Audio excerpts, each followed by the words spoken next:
Hey, Snow Creek Homestead. Hey, we're back over the fire again. It's winter, so we gotta eat.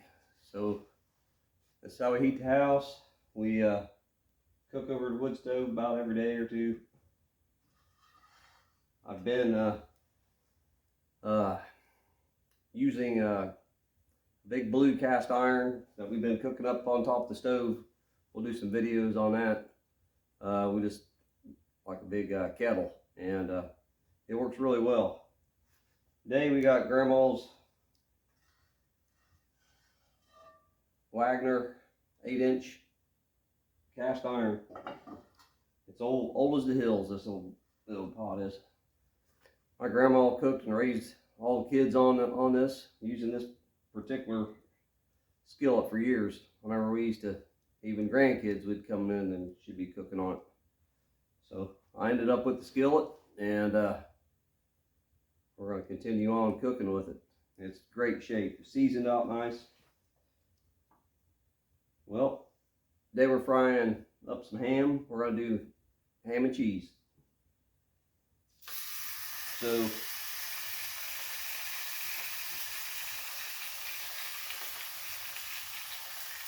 I got her sizzling. She's pretty good shape.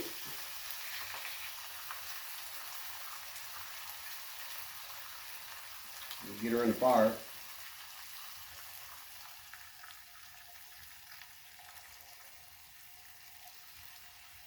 So we're going to kick off this wood stove series, is what I called it last year. When it gets cold out, the homesteading moves pretty quick outside. It's pretty cold. But upcoming stuff we got coming up here on Snow Creek Homestead. We'll have a steer. We're going to butcher it up here in the next few weeks, depending on the temperature and such. I hang it outside for about a week, and we cut it up. The whole family comes in, cuts it up, and we get her butchered and put it in the freezer. So it's always an exciting time of year. I got a Lodge carbon steel skillet that needs re-seasoned. It's in pretty rough shape. So we'll do a few videos on that. I think I'm about ready to flip this dude.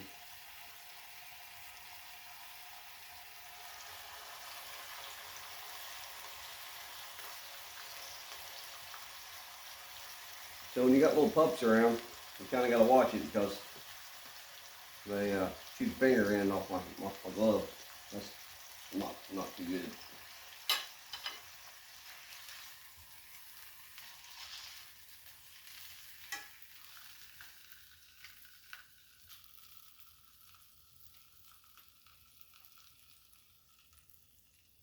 Get her in there a little more, get her cooking.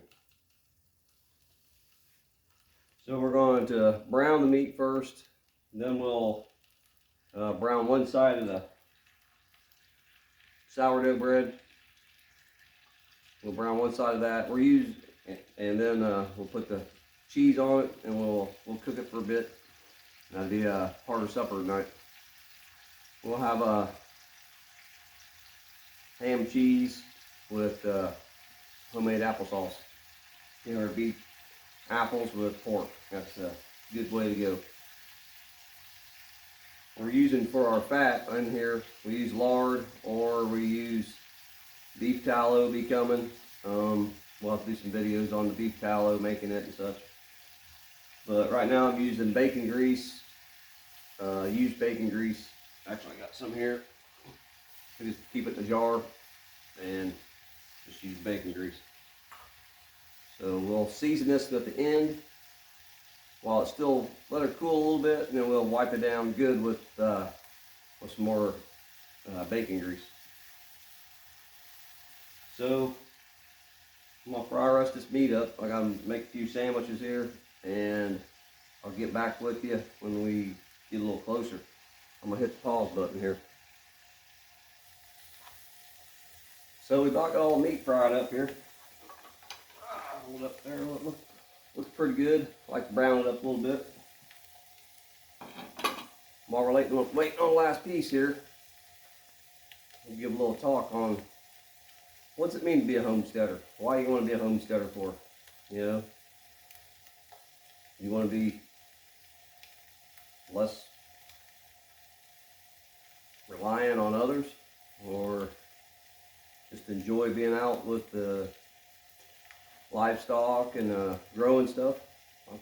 I like that too.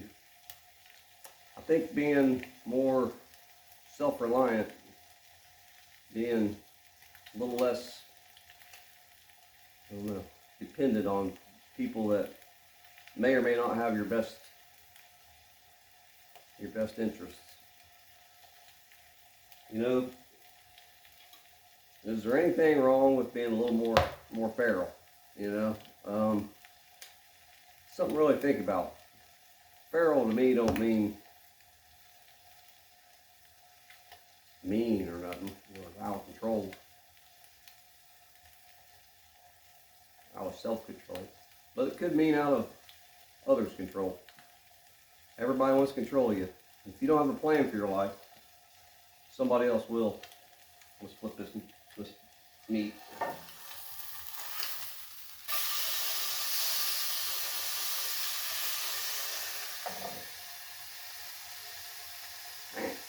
Tell you, that bacon, grease, and ham frying. Smells great in here. So we're about ready for some bread on there. And what I want to do, I'm gonna put a little more layer of bacon grease in there and get it kind of hot. I'm gonna throw that bread on there and fry that bread in that bacon grease. Good. Then we're gonna top it with some real spicy but sweet mustard. That's homemade. I got a good friend that makes the best. That mustard's good.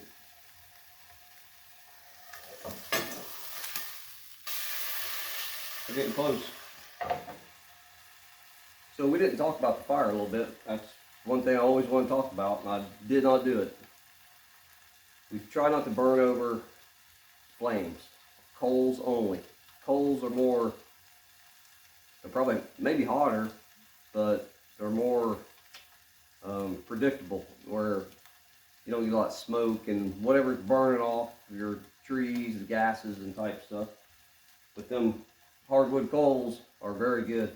It's giving them just a little hint of smoky flavor too. So I'm gonna call that good. We're gonna throw a little bit of bacon grease in here. Let me grab some. And then we're gonna fry that bread up. Let me get my glove on. I gotta continue watching that hole though. That's dude, little dogs, little pups.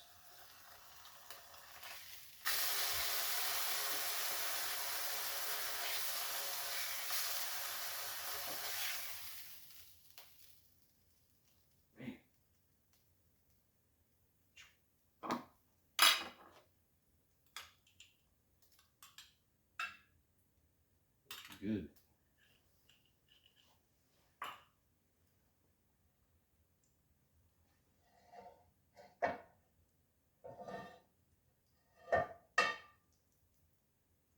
Just smoking. For me, when I fry bread,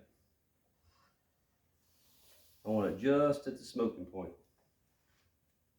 And my cast iron skillet has got a little lean to it, right? Because that arm I made is just exactly not flat. So it runs all the grease down towards the fire end. So what I'm gonna do is fry it up in the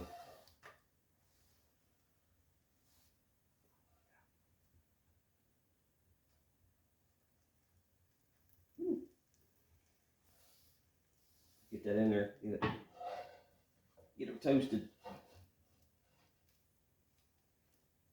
So I got my blower off on my stove because just the sounds and the just too noisy for us, you know, trying to listen to me and stuff. It's kind of a drawn out deal, but it's got just the best taste. Let's see what it looks like. It's pretty fast.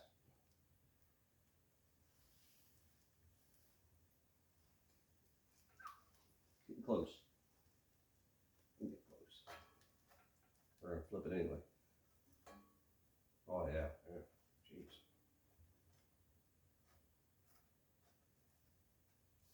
Once I get it toasted, I don't like any kind of wet on my bread. So that's good. So I'm gonna let that sit there. And I'm gonna, that's some cheddar cheese.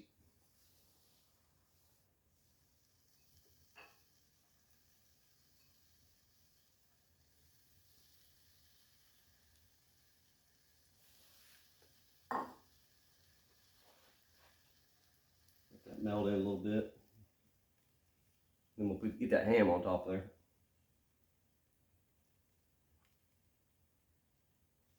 Get one of these cooked up so we can see what it looks like.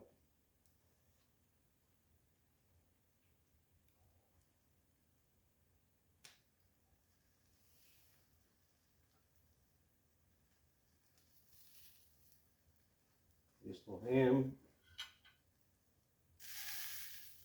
Yeah.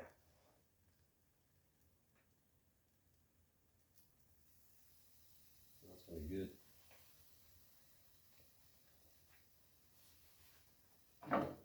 What we're gonna end up doing is let that brown up a bit. We'll flip it, get a little mustard on it. We're gonna be eating supper. So, what we need to do, we need to get more resilient. Learn everything we can. If you're not cooking over fire, hone your skills, might think about that.